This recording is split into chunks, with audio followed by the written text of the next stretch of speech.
Galera, bom dia, boa tarde, boa noite, boa madrugada. Meu nome é Sidney Martins, professor de língua portuguesa aqui do LAC Concursos, o maior site de videoaulas do Brasil, quiçá das Américas. Então, vamos parar de enrolação, venha comigo e vamos direto ao ponto.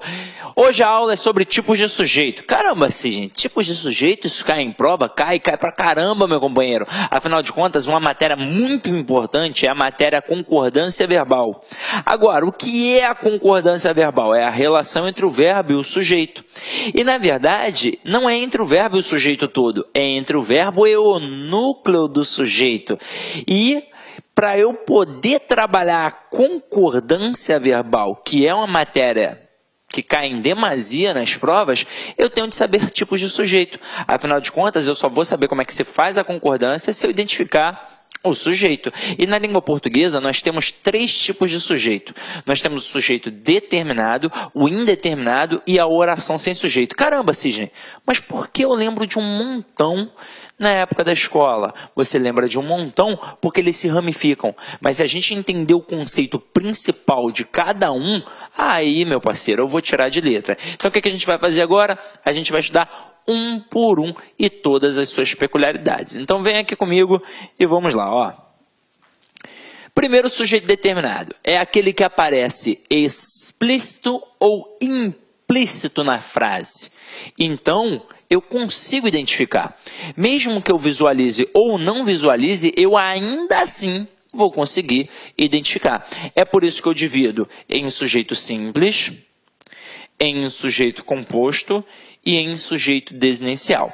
Aí eu já vou fazer uma reflexão com vocês.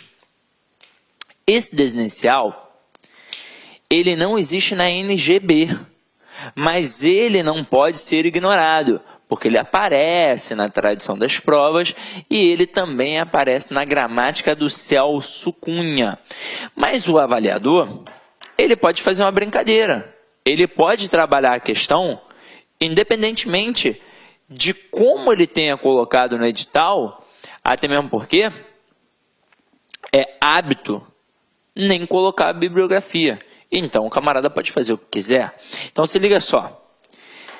Quando eu tenho um sujeito simples, se eu chegar para uma criança de 8 anos de idade e falar que o sujeito simples possui apenas um núcleo, ela vai entender da mesma forma que vocês.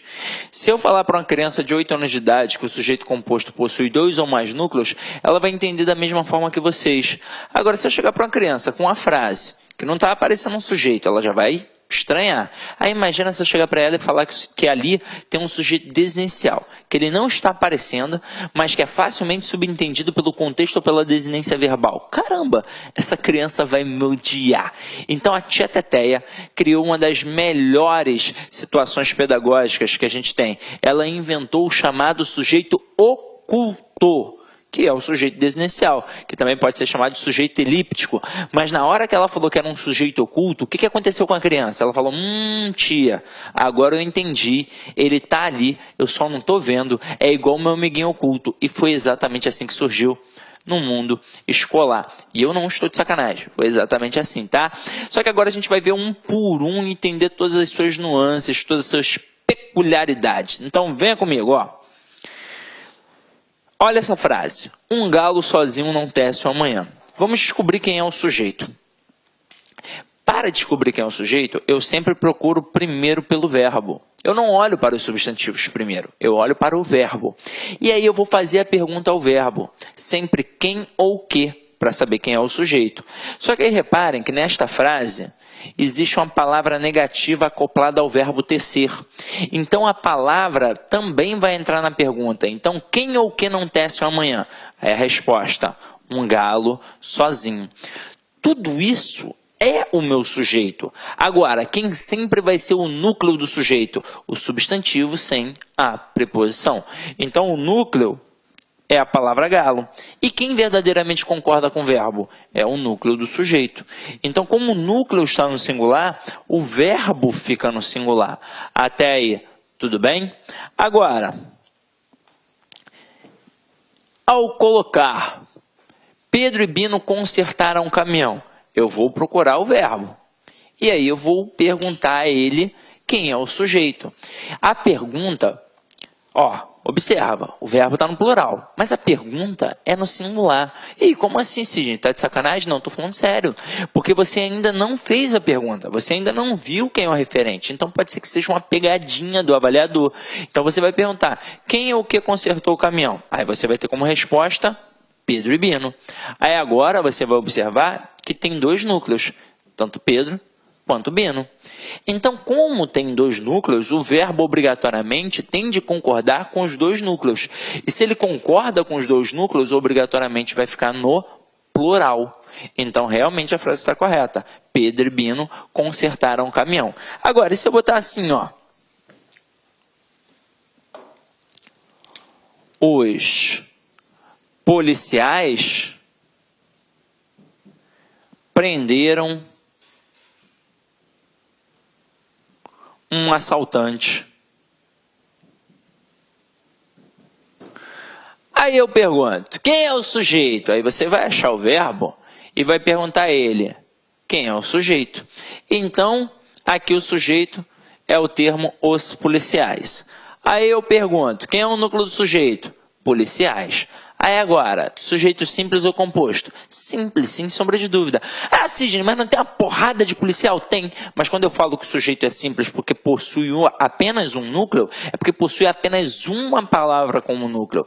Não importa se está no singular ou no plural. Isso não influencia na classificação do sujeito. Isso influencia na concordância verbal. Porque se o núcleo do sujeito está no singular, o verbo fica no singular. Se o núcleo do sujeito está no plural, o verbo fica no plural. Tranquilo? Então vamos lá, que sujeito simples e foi.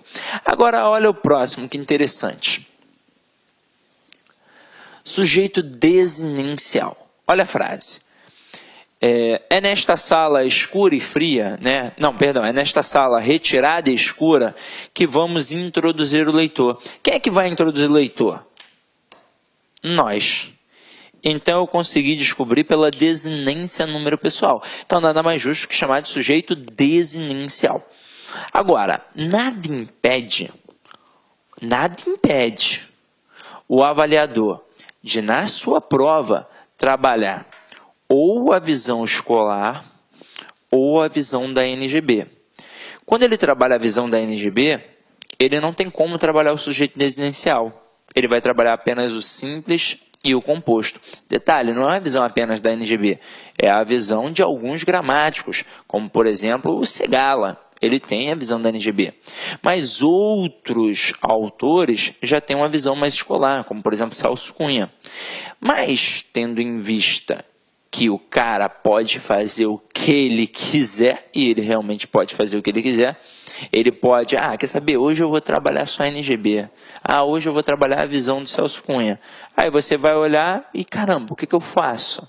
Você tem de ser esperto e olhar para a questão e identificar a intenção deste avaliador, caso ele queira trabalhar em cima disso daqui. Porque se ele quiser trabalhar em cima da NGB, ele vai botar assim, na oração que foi citada, nós temos que tipo de sujeito? Aí ele vai botar letra A, simples. Letra B, composto. Letra C, oração sem sujeito. E letra D, indeterminado. Então vamos lá. Primeiro de tudo, quando está lá no edital, concordância verbal, isso já mostra que o cara pode cobrar tipos de sujeito. Ele pode cobrar. Ele pode cobrar. E se ele quiser, ele vai cobrar. Agora, como ele vai cobrar?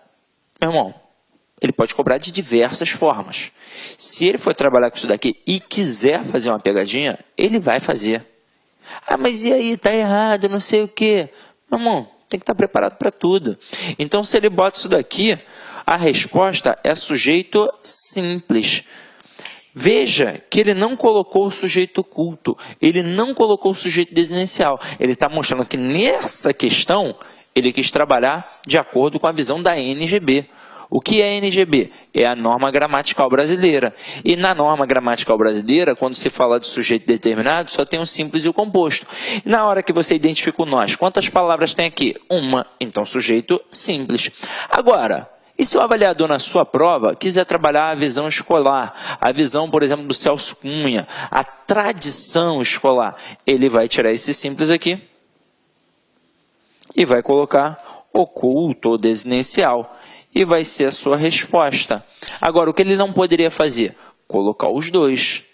Ele não poderia, porque aí estaria arrumando sarna para se coçar, porque muita gente iria entrar com recurso. Salve, salve, meus amigos, tudo bem? E aí, curtiu a aula? Realmente nosso professor é diferenciado, né? Só aqui no Like Concurso você terá professores assim, direcionados, focados na sua aprovação, que não ficam aí enrolando, vão direto ao ponto e vão trazer para você as questões que realmente vão cair na prova do seu concurso público. Quer ser policial rodoviário federal? Vem fazer conosco. Vem fazer a turma pré-edital, turma 3, daqui do Like Concursos para o concurso da Polícia Rodoviária Federal. 10 vezes de R$35. Veja, 10 vezes de R$35. Investimento baixo para um sucesso gigantesco que é a sua aprovação. Um abraço, fique com Deus. Tchau, tchau.